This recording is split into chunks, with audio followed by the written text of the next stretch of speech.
The roots of the UK's forthcoming election lie in Brexit, and Westminster's inability to agree on what to do about the border between Northern Ireland and the Republic of Ireland.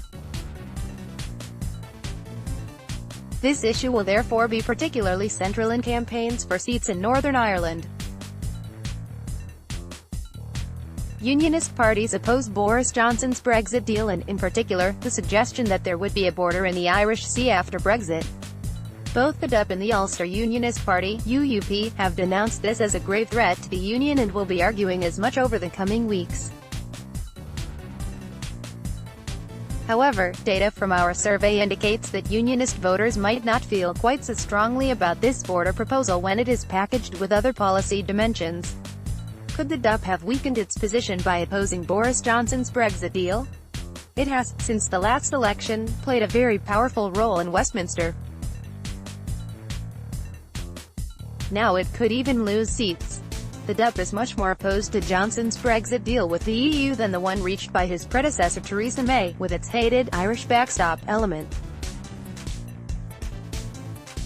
This was only intended as a temporary arrangement, but the prospect of Northern Ireland diverging from UK regulations even to this extent was enough to make the DUP vote against it.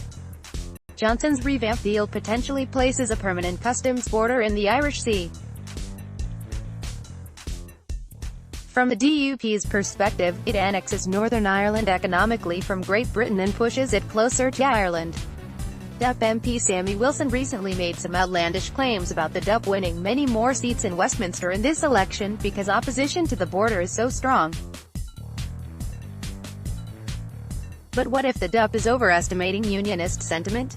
We found that when you connect the East-West post-Brexit border with other issue choices, presenting it as part of a package rather than an isolated issue, most people end up accepting the proposal, even within the Unionist community.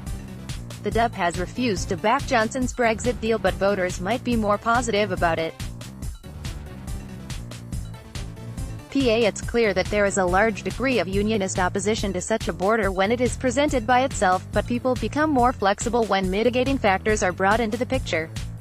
For example, they might be more open to having an East-West border if they are reassured that border checks were to be electronic with only some random physical checks of goods crossing the border. That becomes preferable to the prospect of physical checks on all goods at the border, which might follow a no-deal Brexit. When offered the prospect of a substantial increase in public spending in Northern Ireland and cooperation with the Republic of Ireland on the costs of and control over the border, Unionists also become more open to the idea. Presenting the border as part of a wider package is arguably a more realistic way to gauge attitudes than asking for opinions on an individual issue. This is because compromise agreements tend to be defined by what is acceptable to most people, rather than what they find most desirable. Objectionable dimensions are balanced out by more attractive options. When considered in association with other elements of an agreement, such as the intrusiveness of border checks, the amount of financial compensation available and the oversight mechanisms employed, it may be that the current Brexit deal could become acceptable to Unionist voters. Pressure on the DUP. How all of this shakes out in the election in Northern Ireland is difficult to predict, but the DUP faces a tough test. It has been close to the Brexit negotiations and now opposes the outcome of them. There are grounds for believing that the DUP could struggle to return the 10 MPs it has, never mind adding more. Our survey suggests voters might not be completely responsive to the idea that an East-West border is a threat to the United Kingdom. Those voters who do think this is an exaggeration may feel the DUP is responsible for the current situation. It could have provided the crucial votes to help May ratify her version of the Brexit deal, avoiding the need for a permanent border in the Irish Sea, not to mention a Christmas election.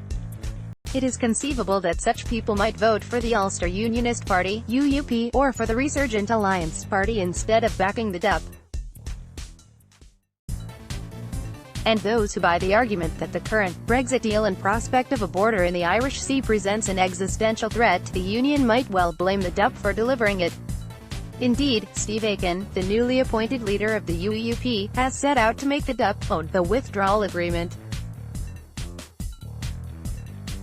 He argues that his political rivals for the unionist vote are responsible for creating the biggest threat to the union in recent times. These voters might vote for the DUP, or the smaller traditional unionist voice, or simply stay at home on December 12.